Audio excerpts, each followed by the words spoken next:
itu Pak Gub, apa benar Pemprov mewajibkan itu Pak Gub sampai P3K di Itu dana gotong royong sukarela. Tadi saya juga menerima bantuan sukarela dari OJK 100 juta, dari Direksi BPD 200 juta, kemudian dari pegawai BPD 400 juta. Itu inisiatif gotong royongan, ada masalah bencana, dan bencana ini mungkin akan terjadi karena ini musim hujannya kan bulan November lagi sampai Februari. Dan itu sukarela. Kalau mau ikut silakan, enggak juga, enggak apa-apa. Tapi kok ada tarifnya Pak? Ada tarifnya Pak? Iya dong, karena wajar dong. Ada yang hasilnya banyak, kepala dinas, kayak saya 50 juta ngasih, gitu. Kan ada kerelaan aja. Ya. Kalau nggak segitu juga nggak juga nggak ada masalah. Pak Gub dan Pak Wagub berapa Pak? Pak Wagub sudah saya kasih tahu paling nggak 25 juta. Udah. Begitu biasa. Waktu COVID juga saya lakukan hal yang sama. Ada namanya kepedulian kemanusiaan. Itu. Apa yang masalah? Itu nggak ada SK? Kalian nggak perlu SK, ngapain ribet? Itu juga OJK sama BPD ngasih bantuan nggak pakai SK, nggak pakai permintaan. Iya, semua juga gotong royong. Kalian juga kalau mau gotong royong bagus. Gitu. Ya kan? Oke, clear. Pak Gub banyak yang mempertanyakan tentang PWA itu Pak Gub, kenapa nggak pakai dana itu? Banyak yang mempertanyakan itu.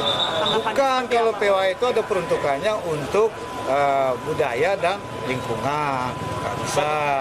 Tidak ada peruntukannya sendiri untuk desa adat. Udah, oke. Kami akan mengevaluasi alur sungai dari hulu sampai hilir, terutama sungai-sungai besar yang hilirnya di Denpasar, seperti Tuka Badung dan sungai yang lainnya. Ada di mana hulunya saya akan menugaskan tim untuk melakukan survei lapangan. Apakah di situ ada pengundulan hutan, pembangunan fasilitas pariwisata yang melanggar aturan, itu akan dilakukan pengecekan lapangan. Nah, kalau memang ada hal yang melanggar aturan, maka itu akan segera ditertibkan. Dan ke depan dari pelajaran ini tidak boleh lagi ada pembangunan fasilitas pariwisata maupun tindakan masyarakat yang melakukan perusakan ekosistem alam yang membuat situasi seperti sekarang ini. Ini pelajaran. Di kantor tolong kepala dinas awasi pegawainya dengan baik. Nggak boleh ada yang aneh-aneh. Nggak boleh ada yang main selingkuh di kantor. Ya, awas ya, ada gosip macam-macam, main selingkuh, langsung saya berhentikan kepala dinasnya. Dan pegawainya juga. Saya dengar itu, ada di dinas pendidikan main-main, tahu saya. Yang diajak selingkuh, tahu saya. Aduh, adik kene-kene, waduh. Saya minta nggak boleh, stop. Jangan bikin citra Pemprov itu buruk. Jaga nama lembaga institusi Pemprov Bali. Bersih dari tindakan korupsi, bersih dari perilaku-perilaku buruk lainnya. Supaya apa yang dijalankan itu mendapat restu Hyang Widi Wase. Ide Betara Susunan. Paham? Paham ya? Nyanan, amun ada aneh legenda, kadise ngerayu-ngerayu pegawai, orain man. Laporin man. Ya, awas ini. Ini kadisnya senyum-senyum ini. Ya. Laporin aja. Ya. Jadi itu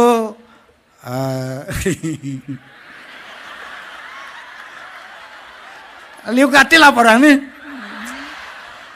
Sampai saya tugaskan tim khusus untuk memantau benar apa enggak. Benar ternyata. Aduh.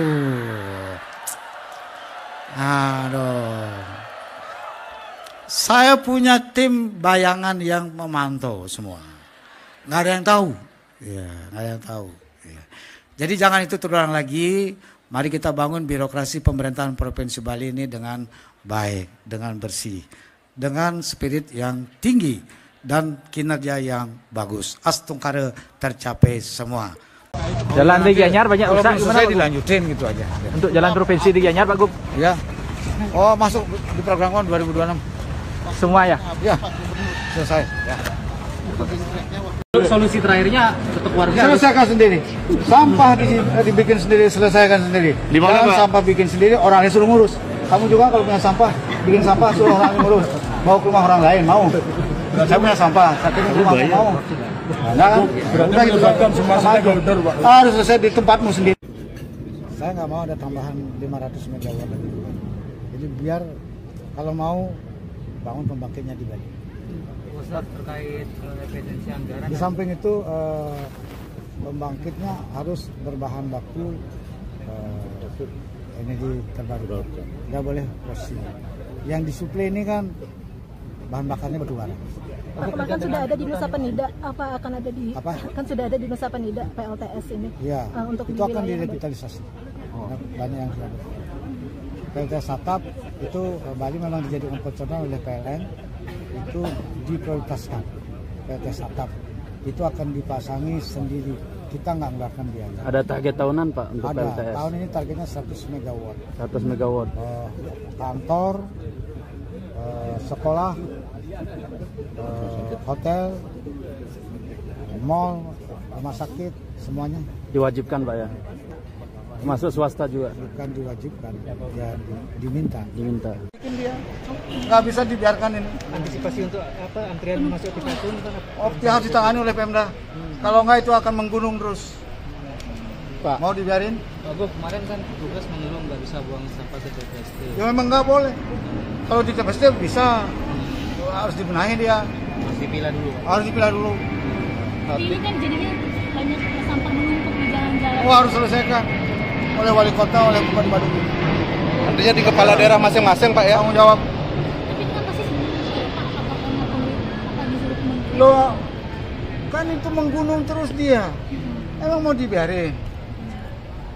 Siapa mau? Ada rencana untuk membangun TPA baru Pak misalnya? Nggak bisa. Tidak boleh lagi ada TPA baru. Pak, kemarin ada Semua sampah harus dikelola berbasis sumber. Pak, Oke. Pak, kemarin ada tuntutan soal kelola ingin ketemu dengan Bapak. Oh, nanti kan kita terima. Kapan itu Pak? Ya cari waktu. Masih ada jadwal. Oke. Artinya solusi terakhirnya tetap warga. Selesaikan sendiri. Sampah dibikin sendiri, selesaikan sendiri. Jangan sampah bikin sendiri, orang lain suruh ngurus. Kamu juga kalau punya sampah, bikin sampah suruh orang lain ngurus. Bawa ke rumah orang lain, mau? Saya punya sampah, saya kirim ke rumahmu, mau? Enggak kan? Udah gitu. Mana dia?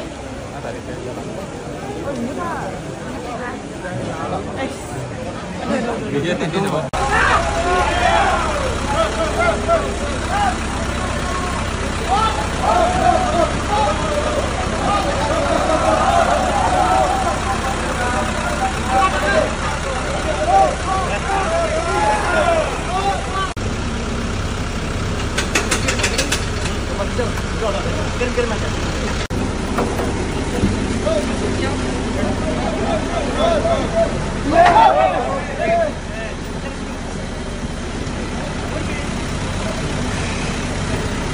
Kalau perlu belajar ke Israel yang luar biasa. Pangan di Bali ini sudah saya petakan untuk 9 kebutuhan dasar hidup, itu cukup.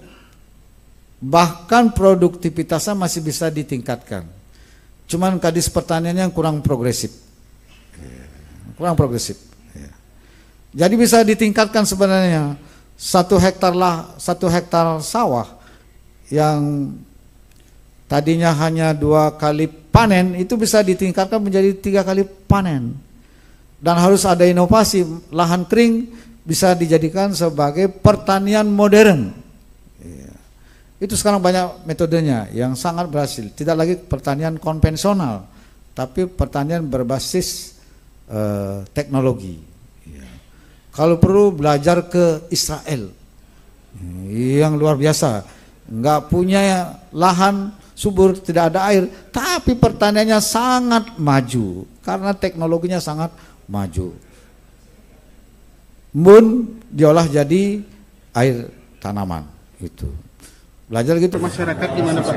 Ya. Solusi untuk masyarakat gimana Pak? Karena kan banyak yang Pengelolaan sampah berbasis sumber sesuai Pergub 47 2019. Itu aja biasa. Selain itu Pak Gub, kan sebelum semua desa memiliki TPS 3A. Ya, ada tebel modern. Di sejumlah desa bisa dia bikin satu tebel modern itu cuma 1 juta. Kalau memang mau, nggak ada susah.